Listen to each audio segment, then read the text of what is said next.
Oi gente, hoje eu tô aqui para falar sobre A Era do Abismo, o Torneio dos Campeões, de Bernardo Stamato. Sinopse relâmpago. Nossa história começa contando apenas a viagem de 2 guerreiros, mas aos poucos esse grupo vai aumentando e novos integrantes vão aparecendo. Cada um deles tem suas próprias ambições, mas que por destino ou acaso eles vão se juntando e traçam o mesmo caminho. Nenhuma informação pessoal é entregue de bandeja pra gente, a gente vai descobrindo aos poucos certos detalhes sobre a história de cada um deles. A Era do Abismo é aquela história que dá gosto de ler porque dá aquela impressão que a gente tá realmente dentro de um jogo de RPG, onde a gente precisa conhecer a classe para saber qual habilidade que eles podem fazer e para tentar identificar realmente qual é a função deles dentro daquele universo. Para aqueles que já conhecem o sistema de RPG, não é difícil de identificar a função de cada um ali, mas é legal ficar chutando de vez em quando novos personagens aparecem, o que será que ele é? Eu já li alguns RPG, então eu me senti em casa,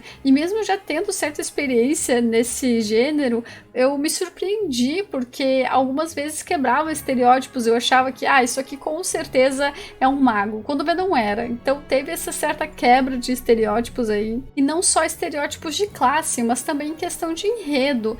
Teve bastante originalidade na hora de levar essa narrativa. E era bem engraçado, porque tinha horas que eu pensava, olha, é um clérigo. Não, é um xamã. Não, é um sacerdote. E para aqueles que não estão familiarizados com esse tipo de mundo, não é difícil de entender o contexto. Aqui e ali, o autor vai dando dicas de como é que funciona a política, a geografia, relações internacionais, religião, hierarquias. RPGs, no geral, eles seguem uma linha de funcionamento, mas é interessante tentar entender as peculiaridades que cada um apresenta. E caso você fique com alguma dúvida sobre essas questões, no final do livro, o autor disponibilizou alguns resumos para poder ajudar a galera a se situar melhor. O que eu achei que ficou bem legal e deu um toque especial pro livro. Quero ressaltar aqui que o sumário é um mapa do mundo RPG e eu já comecei a gostar ali mesmo. Eu sempre dou bastante atenção para a capa do livro e o título e fico tentando imaginar as conexões que eles têm com a história. E aqui em Era do Abismo nós temos aquela típica capa de aventura RPG que mostra nossos heróis nas poses de batalhas prontos para os combates.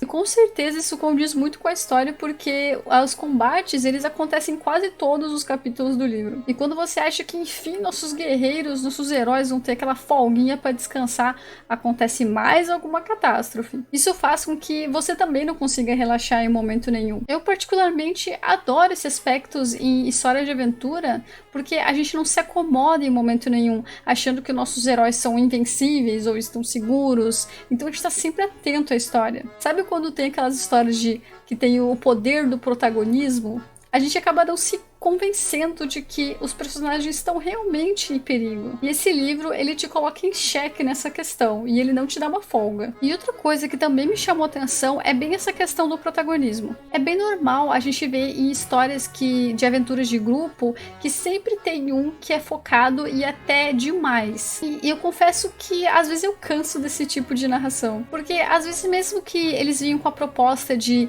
vou contar a história de um grupo de aventureiros, sempre tem aquela parte do ou escolhido, ou diferentão. Em Era do Abismo a gente consegue sim ver certa importância em um ou outro personagem, mas nenhum deles se sobrepõe demais ao outro. Todos ali têm personalidades cativantes e todos têm o seu rumo e os seus objetivos. E principalmente todos eles têm influência no desenrolar dos fatos.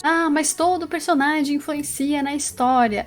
Não, com certeza. Mas às vezes a gente se depara com aquela situação de que, por mais que eles tenham influência, quem acaba resolvendo a situação ou salvando o dia é o herói, né? É o protagonista. E às vezes isso dá aquela impressão de que o grupo inteiro não é essencial. E é legal ressaltar isso, porque nesse livro não houve isso. Você sabe, você consegue sentir que todos ali, cada um faria falta dependendo do que está acontecendo, cada um ali é importante de alguma maneira. Os combates, as lutas, eles aparecem bastante e mesmo com essa repetição, você não vê a repetição de sensações, de momentos, você vê que realmente cada luta é única por algum motivo. Aí você sempre fica se perguntando o que será que vai acontecer. E isso ajuda naquela ideia de existência dos personagens, né? Você acaba se apegando a eles, você acaba gostando de uns mais que de outros, você realmente realmente sente que eles existem, que eles são reais. Pra mim, isso é um aspecto em história de RPG que é bem importante.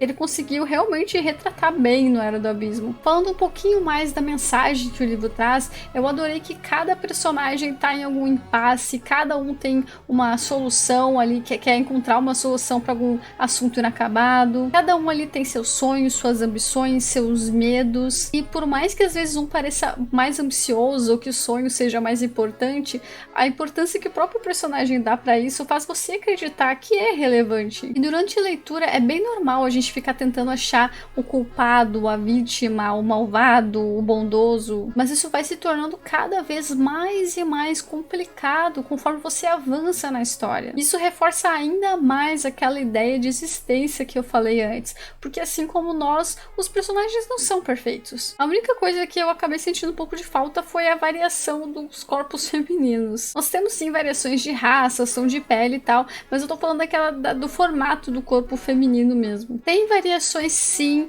em questão de corpo feminino, mas é envolvendo mais os vilões, né? Quando são monstros que aparecem, e quando é um monstro fêmea, ele é bem diferente, ele é bem asqueroso, bem esquisito. Mas quando não é um vilão, meio que se encaixa já no padrão, né? Enquanto se trata de um mundo do RPG, a gente tem tanta liberdade para criação de coisas diferentes que eu achei que por ter várias quebras de estereótipo desse livro, que teria mais essa. Isso é uma coisa que a gente vê bastante em jogos de RPG, né? Você vê que tem várias raças diferentes, mas todas elas, quando a raça é feminina, todas elas seguem um padrão corporal. Troca a cor de pele, troca pelo, troca cabelo, troca às vezes estatura, mas o padrão é o mesmo. Isso não estraga a história nem nada, mas é só algo que eu realmente queria comentar. E como parece que a criação desse universo está recém no começo, parece que ele vai lançar alguns outros livros sobre, eu tenho altas esperanças que apareça muita coisa diferente. O autor disse que ele tem sim planos para lançar o 2, o 3, não sei, talvez infinito da Era do Abismo, até porque se ele não lançar, a gente vai ter que obrigar ele, né? Até porque depois daquele final, enfim, eu quero saber. Bernardo, você está avisado. Lança logo isso. Junto com o livro vieram alguns marca-páginas lindos dos personagens e um pôster. Mas só veio pra mim porque eu sou especial. Brincadeiras à parte, você consegue sim esses itens exclusivos se comprar o combo dos 2 livros do Bernardo lá pelo site da Pendragon. Eu vou deixar o link na descrição, mas aproveita porque eu não sei até quanto tempo vai durar essa promoção. Gente, eu preciso comentar sobre uma coincidência que aconteceu durante a leitura. Tem uma parte lá que uma bruxa tá fazendo um feitiço meio louco, aí ela tá cantando e daí os nossos heróis estão tentando fazer alguma coisa pra impedir. E eu tava lendo a letra dessa música e eu tive um déjà vu muito forte. Eu tive a certeza que eu já tinha escutado aquela música em algum lugar. Aqui é um trecho da música. Filha das trevas, irmãs insanas, um pouco de danação nos leva muito longe. Nós ficaremos juntas e não sentiremos medo. Nós vamos viver para sempre, filha das trevas, filhas das trevas. E eu tive uma explosão mental quando eu finalmente lembrei da onde que eu já conheci essa música. Ela é simplesmente uma das músicas que toca quando alguém se inscreve lá no meu canal de jogos. Se liga aí. Só a verdade, né?